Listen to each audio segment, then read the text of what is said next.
Hi, this is Sive Morten with the daily update on EuroFX. I post my exclusive market overviews with the key political and economical events, charts and important levels on the ForexPeaceArmy.com forums weekly.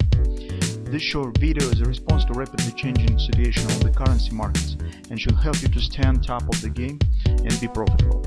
I suggest you to visit ForexPeaceArmy.com forum and read my analysis for the week before watching this daily video. Now guys, let's take a look again on the gold market. As we mentioned yesterday, the situation here stands absolutely different compared to the euro currency, and yesterday already gold was showing some early bullish signs that we said that might be the change in a tactical change in our scenario, although in general nothing has changed because we're still watching for this big reversal bullish pattern, and earlier upward action mostly stands even in favor of this pattern rather than contradicts to it. But for performance on the intraday charts, that it's changed the overall shape that we initially thought. So if you remember, we discussed moving back to the 1930, where we potentially would like to take the long position, and it would and should be some kind of the perfect harmonical picture for these head and shoulders. But as you can see, yesterday its actions started a bit earlier. We haven't got the bullish grabber that we talked about, but with the picture on the 4 time frame chart, on the hourly chart, it seems that we could try to consider taking the long position just based on the performance of the market. So take a look. The major important factor why we that makes possible that taking the position is just breaking of the hand shoulders. So this performance absolutely irrational for hand shoulders pattern. It is wrong for bearish pattern. So from the market forming hand shoulders, market should not behave in the way it behaves right now, because this is a side under control of the bears.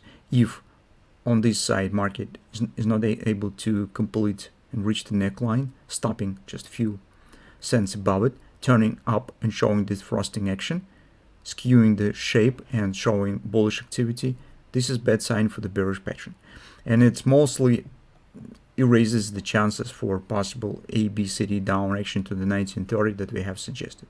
Of course, we have the big risk factor in the way of the Fed meeting today. Everything can happen on this meeting. For instance, if Fed will tell that they stubbornly intends to fight the inflation and raise rates for 1-2 times more, that of course will make the bearish pressure on the market, change the sentiment, and gold indeed could collapse right there. But unfortunately, we do not know that, and we have to act with the information that we have at the current moment. And in the current moment, the performance stands not bearish, and it really increases the chance of immediate upward continuation, erasing of these hand and shoulders, and making right shoulder on the daily chart smaller than this one. This is not bad for a bullish pattern. I would say that's even good, but it may brings some difficulties to us when making the decision where to take the position. Currently, if you take a look at the hourly chart, here's what we have. That's our recent performance. If you remember this fluctuating around this, and we said, well, let's wait a bit more and see what will happen. Currently, we could say, let's take a look what has happened recently. Here's bullish reversal candle, minor wash and rinse, scrubbing stops below this area. This performance in the top reminds the market mechanics of the double ripple. This is of course not the double ripple, but with the swings that we see here, evidently shows that the performance has the same, as I call it the market mechanics, I mean the behavior of the bulls and bears at this point. So here's definitely was an attempt to push price lower.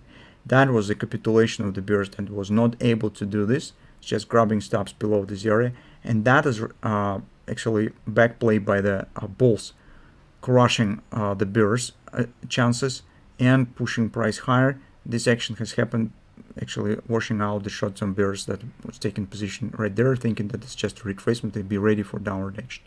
So this is usually how double ripple works. This makes me think that it might be not just some minor pullback or something of that sort, but this indeed might be the starting point of the upward continuation of the action of this performance on the daily chart and the hand and shoulders. Well, I don't know whether it's useful information to you or not. I'm just trying to explain why I'm looking at the current situation in this way. And just my position will become clearer. So, but this upper rejection market right now stand at the 618 resistance, as you can see, 1974 approximately, and take a look. That's also natural support resistance cluster. It's first support, breakout, again support, breakout resistance, now it will be resistance again. So on this resistance, we probably could expect some pullback.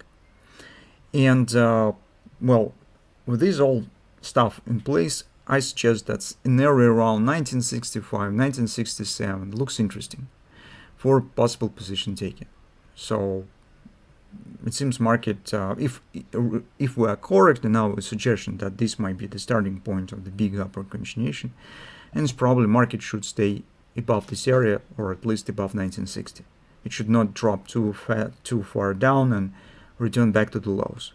That's the simple logic, and that led us to place relatively tight stops and consider 1965 area for potential entry with this scenario that we have currently in place. So let's keep watching. The one just thing that we need to be aware of, that if Fed statement will get this hawkish tone and we get some kind of the collapse here, some nasty black candle for example, of course we should not take in any long position. This for those of you who would like to wait until the Fed meeting. So that's actually all that we have on the gold. Let's see what will happen.